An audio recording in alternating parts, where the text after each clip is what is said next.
Are you worried about your country's economic future? Do you lie awake at night wondering if our debt crisis will eventually catch up with us? If so, well, you're probably a little bit weird. But listen, as an American, I get it. I know I'm a bit nervous right now about where our country's heading with the economy. And if you are too, then I think you might just love this week's business book review, How Countries Go Broke by Ray Dalio. I give this book 3 out of 5 head tilts. You might even be wondering why such an important topic about our nation's economic future gets only a middle-of-the-road score. Well, I'll explain the real reasons in just a moment, but the other part of it is really just that I love Dalio's previous books so much, especially Principles. Like, that is one of my favorite books of all time. And as a result, anything else that he creates is kind of like Michael Jackson trying to come up with something better than Thriller, right? Like, no matter how good it still isn't Thriller. Okay. I've clearly derailed here. Where was I? Oh yeah. Who should read this book, or who would benefit most from the book? Heads of large corporations who need to understand macroeconomic trends, economists who want Dalio's unique perspective on debt cycles, and probably policy wonks who are genuinely interested in potential solutions for our fiscal crisis. I think for most entrepreneurs, especially those that are in startup or in growth phases, this might feel way too macro and removed from the day-to-day business challenges.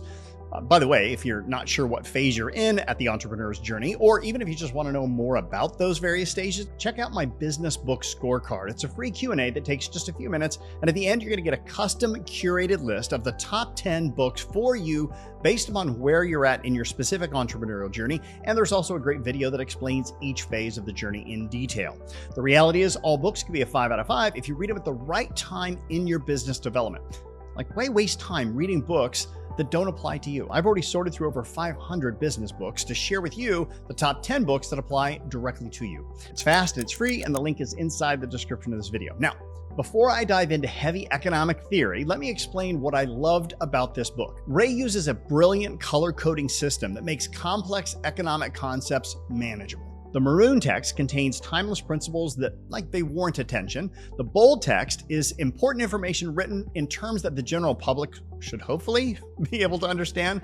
And then the regular text is detailed nuance that really only economists and fiscal policy experts would appreciate. Needless to say, I read the bold and the maroon and avoided the basic text. The core of this book centers around what Dalio calls the big debt cycle. It's a pattern he's identified by studying 65 major debt crises over the last 100 years. He breaks down how countries systematically spend beyond their means, accumulate unsustainable debt, and eventually face a reckoning. Here's the part that really got my attention, by the way. Dalio identifies 9 stages of financial crisis, and when you look at where America is right now, it's pretty sobering. We're watching a slow-motion debt crisis unfold right before our very eyes, and most people have no idea what's coming. What I found fascinating, though, is that he explains that the debt crises are inevitable, but economic collapse is not. Throughout history, a very few well-disciplined countries have avoided them. The reason why most countries fail is because lending is never done perfectly, and it's often done badly due to how economic cycles affect people's psychology, creating bubbles and busts.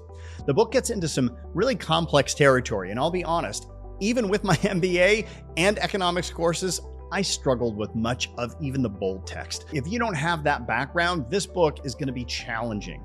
That's part of why I only gave it a 3 out of 5 head tilts. It's not accessible to the average reader who needs this information the most. Hell, I even had to copy the book into an AI tool and have it explain it to me like I'm a 10-year-old. Which, by the way, if you would like my AI interpretation in one short paragraph, leave a comment, send me a DM, and I'll make sure I get that over to you. It's good. It's really good.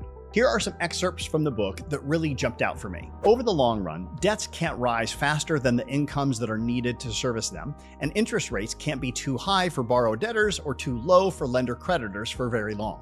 This is one of those timeless principles that seems obvious when you read it, but somehow policymakers continue to ignore it. When there are large government debts that are growing quickly so that large cuts to budget deficits are needed, the most important things to do are to 1. Cut the deficit by enough to rectify the problem, 2, cut the deficit when economic conditions are good so the cuts are counter-cyclical. And 3, have monetary policy be stimulative enough to keep the economy strong in the face of such cuts. This sounds reasonable in theory, but the political reality of implementing these cuts is where I think things get a little messy. Because paying off debt with hard money causes such severe market and economic downturns, when faced with this choice, central banks always eventually choose to print and devalue money. This insight explains so much about why we keep seeing the same patterns repeat throughout history. Now, here's why I didn't give this book a much higher rating. First, the book left me feeling hopeless. While Dalio presents solutions, I just don't believe that our current leadership on either side has the political courage to implement them. The changes required are just frankly too painful, and our political system rewards short-term thinking.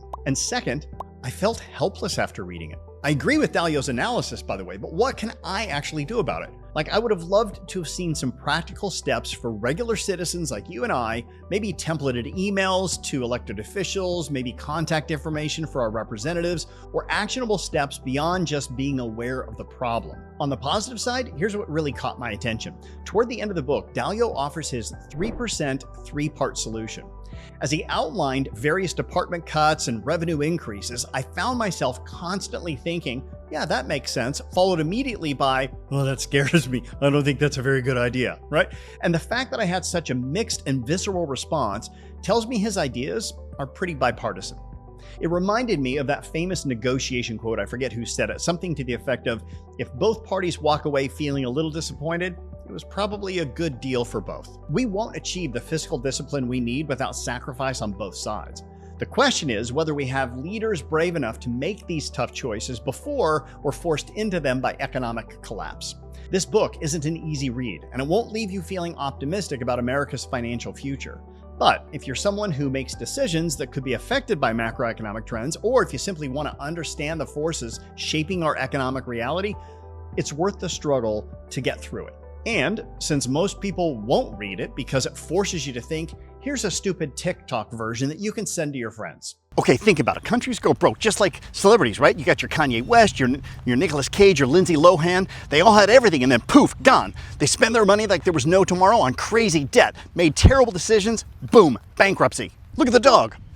That's basically every country that's ever collapsed. Greece, total Lindsay Lohan move. Argentina, classic Nicolas Cage situation. Kept spending, thinking the party would never end. But then you got your Taylor Swifts. She dates somebody who doesn't work out, she writes a song about it, makes millions, moves on to the next relationship.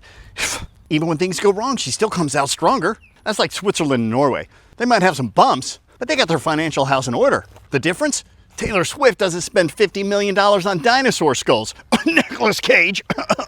Or lose billions by making anti-Semitic comments like Kanye. She invests wisely, she diversifies her income, and doesn't blow everything on one bad decision. Ray Dalio basically wrote 300 pages talking about why America is starting to look more like self-destructive Kanye than reliable, steady Taylor Swift. And spoiler alert, it doesn't end well. Look at the dog. If you've already read the book, let me know your thoughts about it. And if you do end up reading it, I hope you can come back and share with us in the comments parts that jumped out for you. That way, anybody watching this review in the future can benefit from your insights as well. Oh, and one last idea. You might want to send this review to your financial advisor. Anyone in that business who isn't reading Dalio's books should probably be fired as your financial advisor. If you enjoy these reviews, I'd be honored if you hit the like button and subscribe as well, so the next time I release another book, you'll be one of the first to know. Until that review, let's both try a little harder to be a little better. Thank you so much for taking the time to watch that book review. If you liked it, I think you might like this one as well. Check it out.